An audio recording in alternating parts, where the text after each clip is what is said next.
Mga idol, ano ang pinagkaiba ng mga hardwire kits? Mga idol, yun ang pag-uusapan natin at yun ang ituturo ko sa inyo. Tara, samahan niyo ako.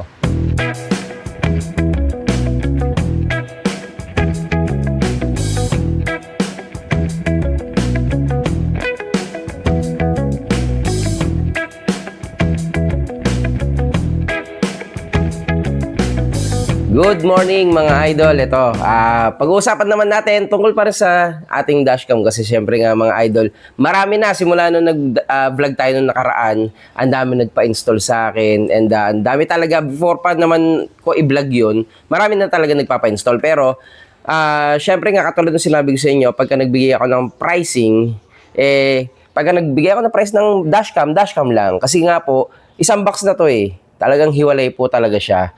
Hindi ko po sinasama yung presyo ng mga hardware kit.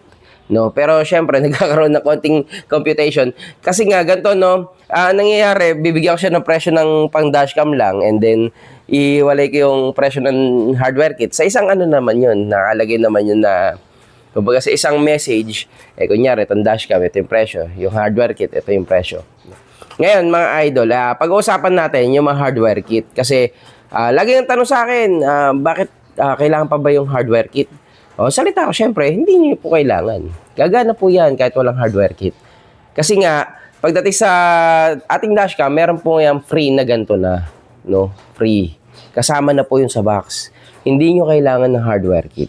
Kung tutuusin. Pero, syempre naman, may kulang, no? So, additional features kasi to, options lang po.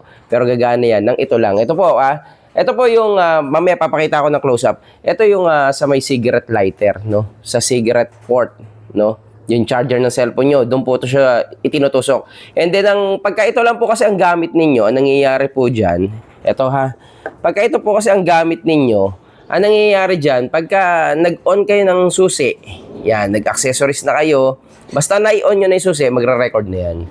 Yun lang ang mangyayari sa kanya. Then, tuloy-tuloy na yan, habang gamit nyo, nagre-record na siya, tuloy-tuloy. Pero pagka in-off nyo na, lalo na yung mga capacitor type na dashcam, yan po, yan, sumasablay yan sa parking mode. No? Yun ang advantage kasi ng de-battery na dashcam. Pagka naman de-battery yung dashcam nyo, meron siyang storage pa, no? So, mas matagal niya na i-store yung power. Ang nangyayari, kaya niya pang shumat, kunyari na alog yung sasakyan ninyo, shot yun, kukuha yun ng footage para sa mga emergency videos and parking videos. Meron pong ganun na dashcam pagka di-battery. Pero kapag ang dashcam nyo po ay di-capacitor na, yan po, doon medyo nagkakaroon ng problema. Minsan hindi niya nahuhold yung power na mas matagal.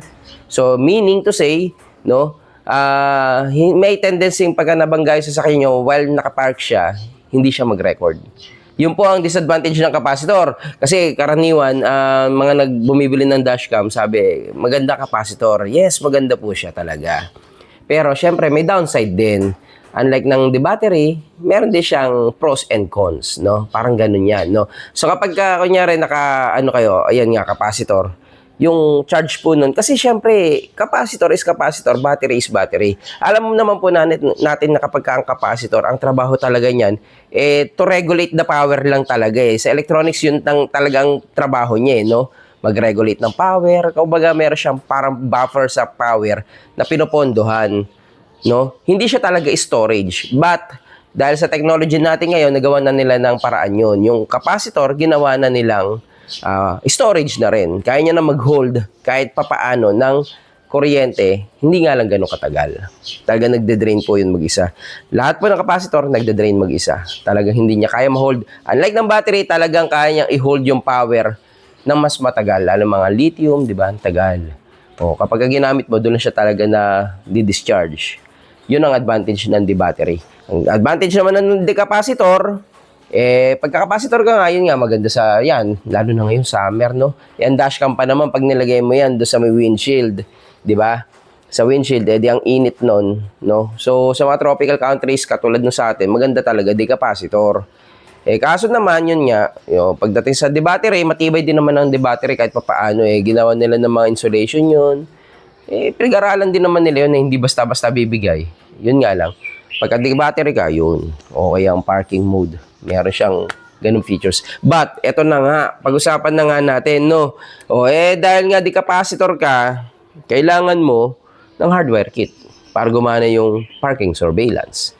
Number 1, kailangan niya talaga yun.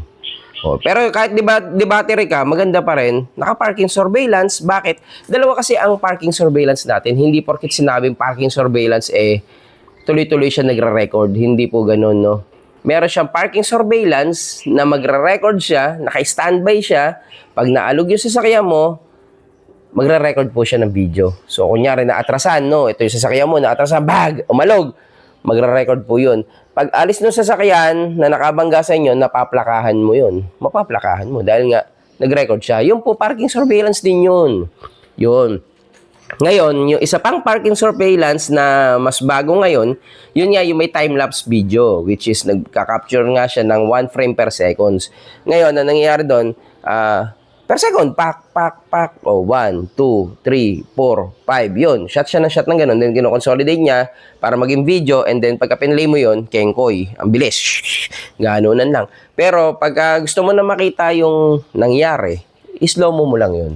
Pag in-slow mo yun, medyo lagi lang yung video, pero kitang-kita mo na umaatras si sasakyan, bumangga sa'yo, hanggang sa pag-alis niya, kita mo.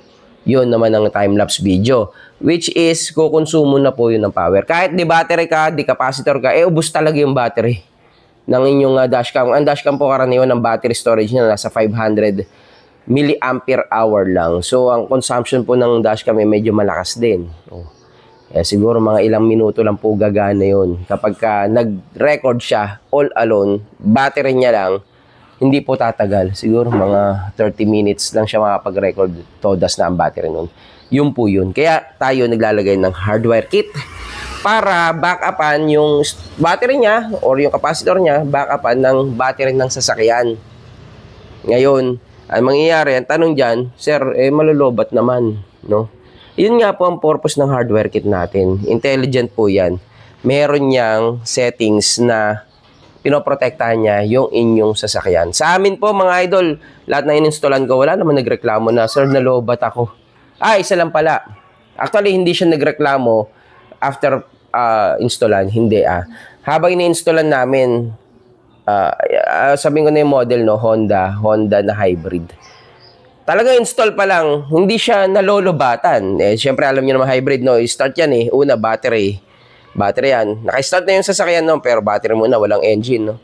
Pero i-start yung engine. Jeng! After a while, mga 1 minute, 2 minutes, stop uli yon, battery uli. So, stop and start siya, no? Pag anong-gano yung engine. So, ang nangyayari sa kanya, gamit ko po nun ito, OBD hardware. Hindi pa nakapatay yung makina. Talagang umaandar. Yung dashcam nag-shutdown. Yung pala, dahil bago yung sasakyan, umi-start pa rin, yung pala yung voltage ng battery niya, bumabagsak ng 11 something. Dahil nga, luma na. Yun po ang hybrid Talagang ang battery niyan, yung start-stop niya, laspagan kumbaga di ba? Kaya mayroon pong battery talaga na pang start-stop.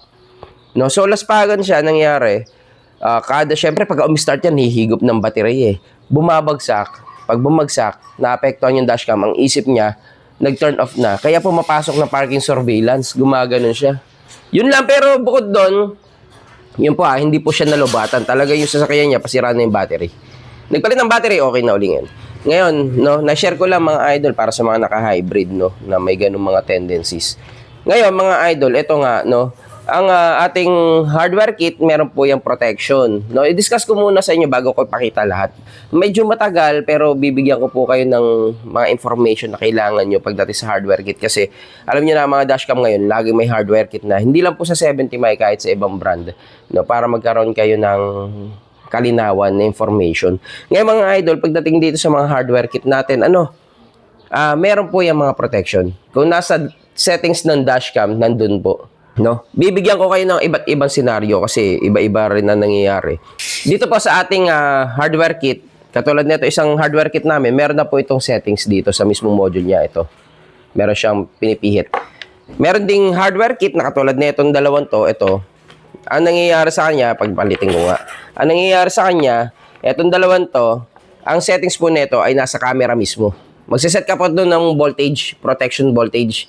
Pwedeng nagsisimula yan sa 11.6, 11.8, 12 volts, 12.2, 12.4, 12.6.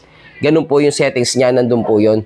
Pagka po tama ang wiring ng inyong dashcam ng hardware kit, hindi po malolobat. Bakit? Kasi pagka nga po pumasok yan, dapat pag off pa lang ng susi, papasok yan. No? Dalawang klase. No? Pagka ito po, yung hardwire na talagang kinakablehan po, ayan, no? Makita ninyo hubad yung kable. Oh.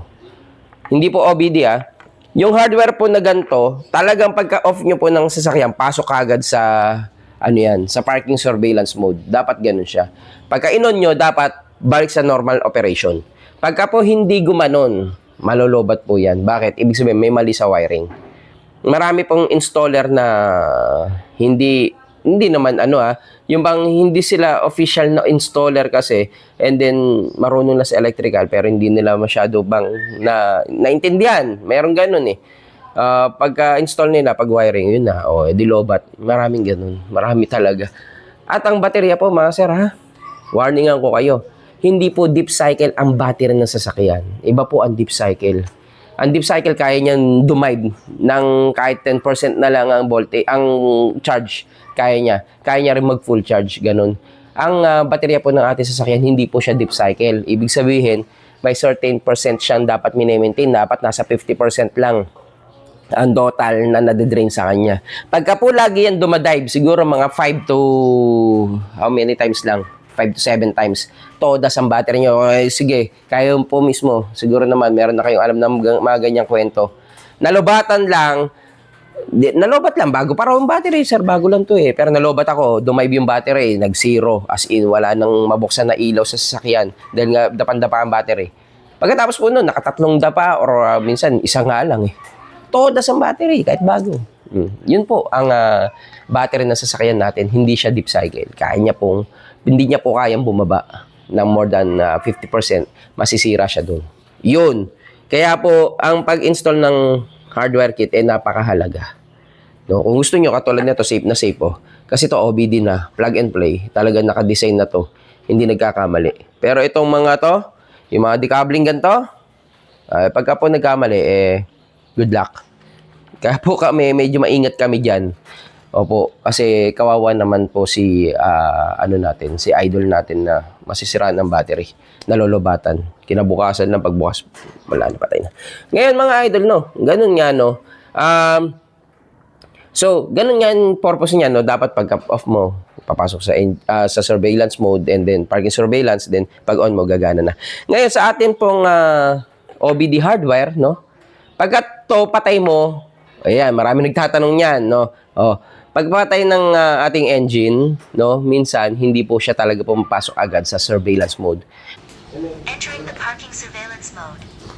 Yon mga idol, yun na, nagpumasok na sa parking surveillance mode, siguro mga nasa 7 minutes din. Opo, bago po pumasok.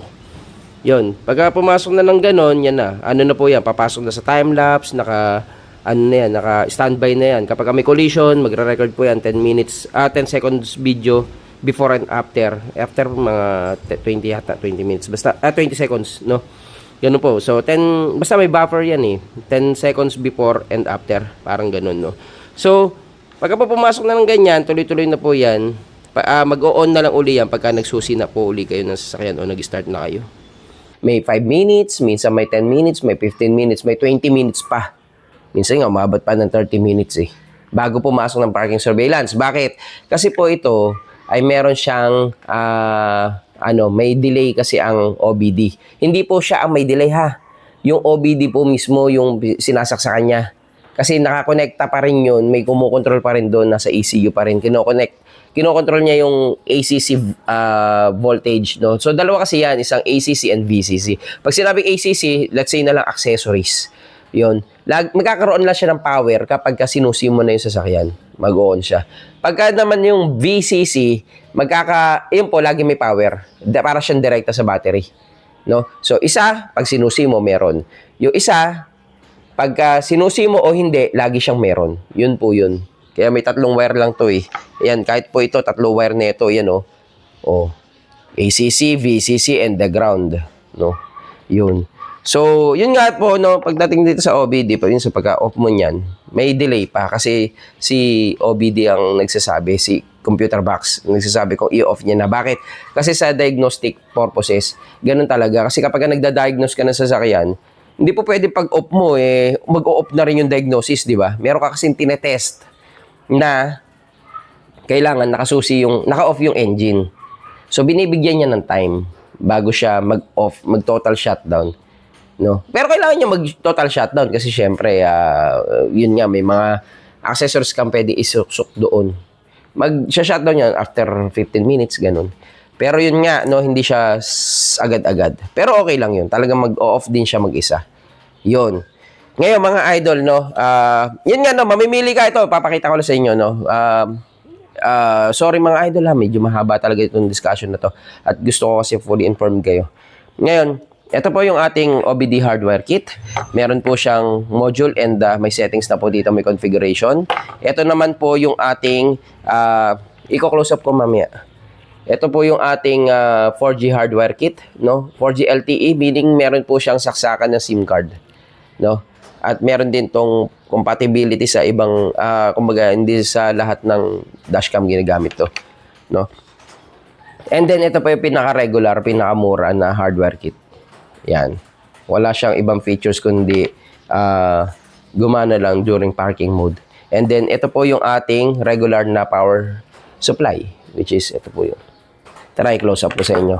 At i-discuss ko sa inyo pagkakaiba niyan. Ito na, mga idol, ipakita ko lang sa inyo. Ito po, no, ito po yung ating inside the box, kasama na po ito, no. So, ang labas nito is 5 volts po, 2.4 ampere ang kaya niyang i-supply. So, ito po yung sinasaksak sa may cigarette lighter, no. Itutusok nyo lang doon and then gagana na nga siya pag isinusin nyo yung sasakyan ninyo. So, ang hassle lang dito, downside ng mga idol, pagka ginamit nyo yung ganito, wala. Hindi nyo na magagamit yung cigarette lighter port nyo. Hindi na kayo makapag-charge ng cellphone unless bubunutin nyo to. Pwede naman dito kasi slow charger. Yun. And then, kung gusto nyo naman mangyayari, may nabibiling pamparami nito ng saksakan. Kaso, baka ma-overcharge, ma-overload, overload. No? Pag na-overload kayo, wala. Doon po karaniwan pumuputok yung mga fuse, lalo na pagka nagagalaw. Ito po inside the box, mga idol, kung hindi kayo bibili ng hardware kit, kasama na po ito. Libre ito. No? Ngayon, ito naman po yung ito po yung 70 mAh na hardware kit para sa A810S and A510, no?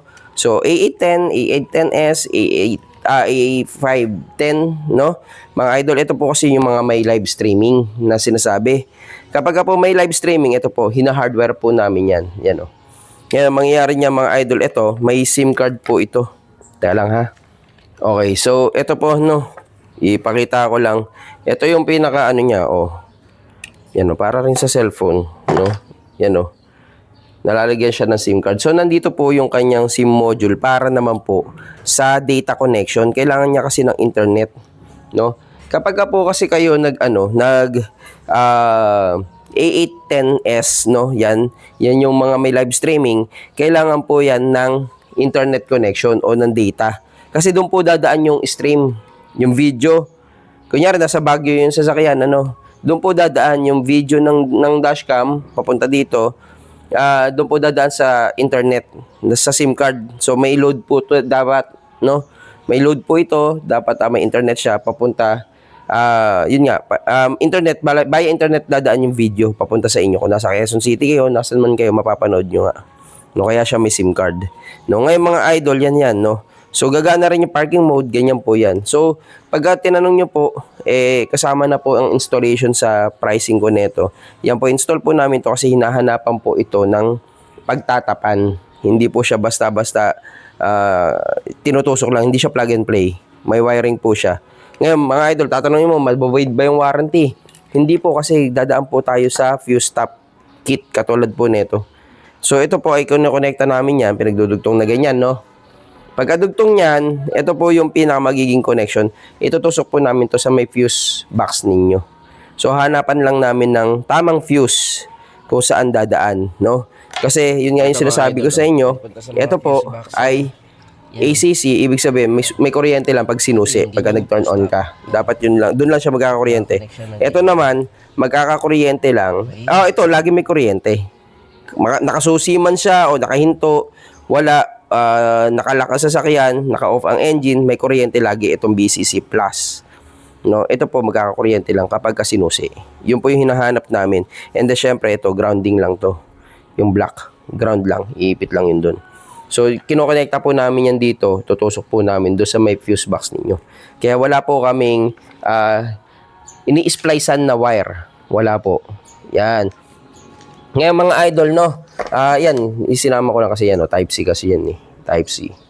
Okay? Ganyan po yan, no? Ngayon, ito naman po ay yung hardware na ordinary, no? So, ito po, hindi po to, wala po to SIM card. So, hindi po ito pang actually, mga sir, gagana po ito kahit sa sa ibang dashcam kasi nga, kumbaga, gagana to sa lahat ng dashcam na 70 may kasi nga ordinary lang po ito. Ganun din mga idol, ipop-use tap mo rin or wire tap, depende sa iyo. Then, doon po sa may sa may dashcam, may control po yung mga voltage niyan. Gagana na po 'yan. Yan. So ngayon mga idol, ito po ay hindi lamang gagana sa A800 SE. Wala po kasing control si A800 sa inside sa sa dashcam na configuration para dito. Hindi po siya gagana. Pero ito po sa lahat ng dashcam na 70 may gana naman. Yun nga lang, kunyari ginamit mo siya sa A800S, A810S no na may capable ng live streaming, hindi na siya gagana kasi nga wala tong SIM card. Pero gagana. Oh. So, mas mura nga lang, pero hindi gagana. Dapat po yung ganun. Ito, yung ganito, yung may SIM card. Okay? And then, yung lagi naming gamit, ito po yung, ito yung didiscuss ko sa inyo ng matagalan. No, papakita ko sa inyo. Kasi ito po ay yung ating OBD hardware kit. No? So, OBD hardware kit, yan po yung sinasabi ko, meron po yan dalawang wire lang din dito at isang wire po dun sa dulo ito. No? Bakit? Ganun din po, no? BCC, ACC, then ground. Parang ganun din. Parang gantong 3 wires din siya. Pero ito po, nakatusok na doon. Tutusok na lang, plug and play.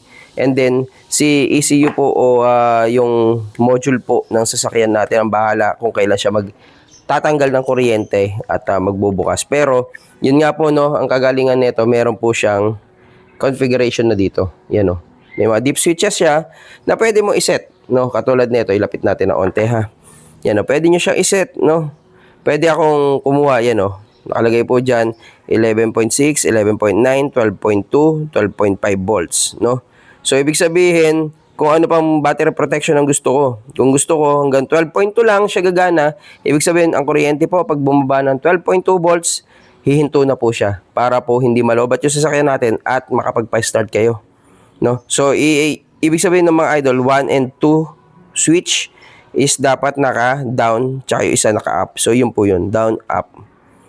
Then, pagdating naman po dito, pwede nyo sabihin kung 8 hours lang siya gagana after nyo i-turn off yung sasakyan, 12 hours lang or 24 hours, at pwede pong always. Pwede po siya mag-record habang nakapatay ang sasakyan, no? So, yun lang din po ang configuration. Katulad nito, kung gusto nyo 24 hours lang siya, after i-shutdown yung sasakyan, down lang, tsaka up. So, yun po.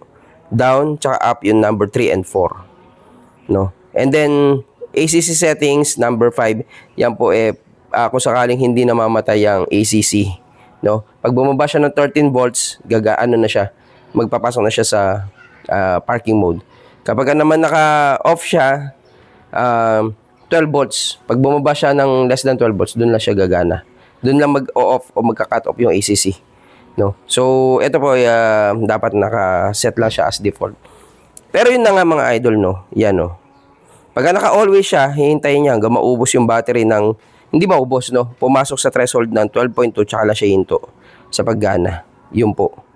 Yun. Yan, papakita ko po sa inyo yung iba pa na itong discussion nito. So, yan po yung pinakamabenta, yung ating hardware kit na OBD, kasi po, ito po ay pwede sa lahat, no? Yan. So, ganito yan, no, mga idol, no? Ito po, pwede rin sa lahat to, pero lang sa A800 SE. Opo. Ito, pwede po sa lahat ng dashcam, kahit anong dashcam ng 70 may, gagana po ito. Ito po naman, para sa A810 no? A810S, A510. Ito po, pang flagship. And then sa ating Omni po, 4K Omni, gagana rin po ito. Yun po yun. Para po sa mga may live streaming na dashcam. And then ito po, inside the box, syempre, gana sa lahat to. Kaso hindi gagana ang parking mode. Yun po, no? At yun na nga mga idol, ano, sana po ay nabigyan ko kayo ng idea tungkol sa ating hardware kits. No, mga idol, kasi pagdating po sa ating mga dashcam, katulad po nito 70 may, meron po sila mga compatibility pagdating sa hardware kit, no? So, hindi lang po ito pang 70 may, halos same naman lahat ng mga dashcam. Meron po silang kanya-kanyang hardware kit, pero pare-pares lang din po ang functions nila, no? Kapag ka po ordinary, wala siyang parking mode. Pagka po naka-hardware, may parking mode plus magagamit nyo yung cigarette lighter port, magagamit nyo sa ibang charger ninyo, sa ibang bagay, at mas safe siya kasi hindi siya nagagalaw-galaw na, hindi na po putok-putok. Karaniwan po, marami nagkakaroon ng problem tungkol dyan sa ating dashcam at sa may cigarette lighter port kasi nagagalaw-galaw, pumuputok yung fuse, and then yun na, nagkakaproblema yung kanilang yun yung charging port na yun. Yun mga idol, so sana naintindihan at natulungan ko kayo paano mamili ng dashcam, ng hardware kit para sa inyong dashcam. At ako po, sa akin talaga suggest ko, mag-hardware kit na lang kayo. Para po lahat ng features gumana and habang nakapark po ang inyong sasakyan ay mas protektado. At yun lang po muna mga idol. Maraming salamat po.